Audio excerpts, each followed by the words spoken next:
ஒரு கிராமத்துல ராமுன்னு ஒரு மனிதன் இருந்தான். அவனுக்கு வாழ்க்கை முழுக்க கஷ்டம்தான். சின்ன வீடு, கையில பணம் இல்ல, நாளைக்கு என்ன செய்வது என்று கூட தெரியாது. ஒரு நாள் அவனோட குழந்தைக்கு உடம்பு சரியில்லாம போச்சு.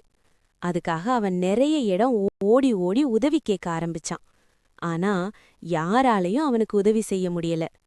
அந்த இரவு மிகவும் மனமுடைந்து அவன் வானத்தை பார்த்து கேட்டான், எனக்கு மட்டும் ஏன் இவ்வளவு கஷ்டம்னு. அப்போ அவன் முன்னாடி ஒரு ஒளி தெரிஞ்சுது. அந்த ஒளி அவனிடம் சொன்னது, உன் கஷ்டங்களை இந்த பையில் வை, நீ விரும்பினதை எடுத்துக்கோன்னு. அவன் சுற்றி பார்த்தான். அங்க நிறைய பேர் ஒவ்வொருத்தரும் தங்களோட கஷ்டங்களை பையில வச்சிட்டு இருந்தாங்க.